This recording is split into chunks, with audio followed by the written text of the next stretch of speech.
There we go, that's us. There you go. So we're going to look at some Hsing Yi Chuan. Well, Peter is. Right. I'm the dummy.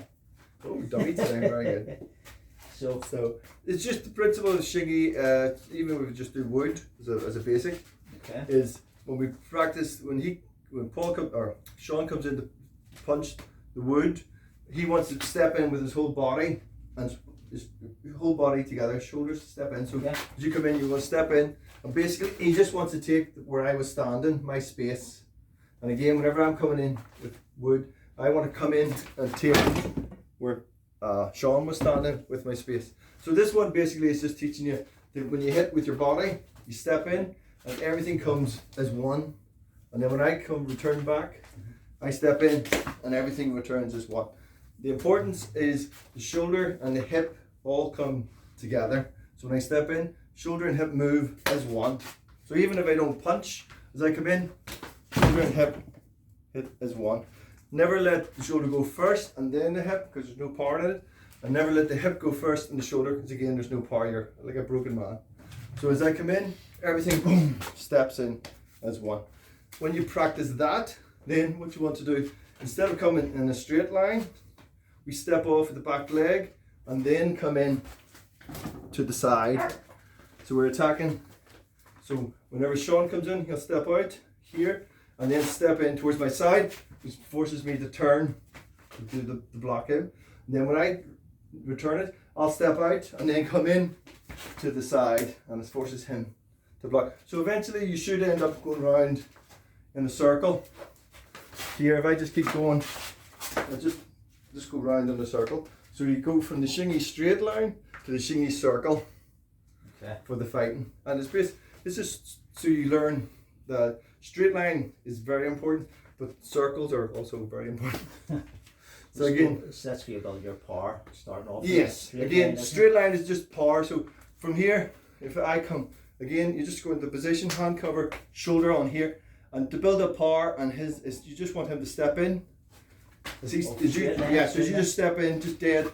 So I get that shoulder and hip, and then he steps in again, shoulder and hip into here. So then when I come in, I step in, shoulder and hip, and then I step in again, shoulder and hip. So that's the power in the Hsing Yi system. Okay. And for that one. All right. So we talked about we've done a video a while back about Hsing Yi circle walking, why it's not used for fighting. It's more of a meditation. Some people disagreed, which everybody's entitled to their own opinion.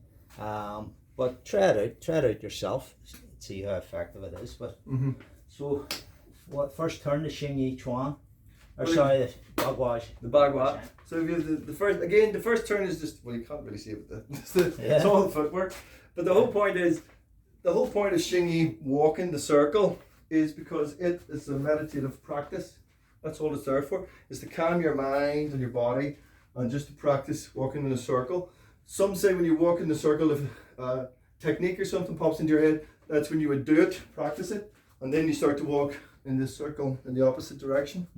But it's just for, all it is meditative. I know, because a lot of you don't find anyone in a circle. Taught the Hsing Yi first, and then wasn't it put in the Bagua? I know Sun system. In Sun Tang system, you have Hsing Yi first, so to and me, then Bagua. Just with my own perception of it is, you get what you practice. So if you've been practicing the techniques for thousands of hours, and then you're walking and you're getting into sort of downtime on a subconscious level, you're getting into the subconscious mind, which stores everything. As Peter said, something should come up and come out. Whatever you've practiced the most should just come out. You can walk the circle and practice any technique. It doesn't have to be Bagua. The whole point of the circle walking is a meditative practice. So if you want to do circle walking and stick fighting, it's a Taoist meditation. You just walk the circle, and basically what it is getting the mind and the body and your body just to have like monkey steps and the yip steps to coming in. But it's just to calm everything down, keep yourself balanced. So when you walk and sink, it's not designed for fighting. It never really was. I think it's a lot of kung fu films the blame for that. It's a bit like when you throw a punch or they kick the hands down here. That's not the way when you fight, your hand is up here because you should have two swords in them. If I have two swords and I do this, I've just cut my own leg off. But again, it's not good for the Kung Fu film. You have to see the star. Yeah, So when you fight and kick, your hand is up, because then you've got this one here. Yeah. You know what I mean? So again, it's just, I think it's a lot of Kung Fu movies and stuff. Back to basics. And it's like I sent to Peter a video I put up earlier. It's one of my beginner students. And it's good with beginners because they'll ask you questions. You take for granted stuff that you know, but a beginner will do something wrong, or he'll ask you, what if I do this and what if I do that? And then you have to go in and think, well, what if he did do that? Because we all get caught in patterns, training with the same people, doing the same sequences.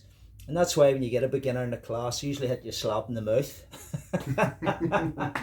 Because you don't know what they're going to do. So it's good, and it's good to go, when you're going over your basics with somebody, you can over them with yourself.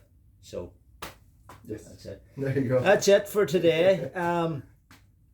I was talking to somebody this morning. A couple of people has asked me about maybe doing a Zoom live class again in the new year. So I'll keep you posted. If you want to join us, some of the drills, some of the practice, then I'll put it up on this anyhow.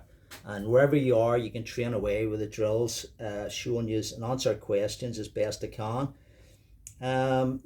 If you haven't done anything before, it's quite, you can learn simple things on this, but you really need a teacher. So if you're living abroad, you need to really get a teacher. Okay, see you all soon.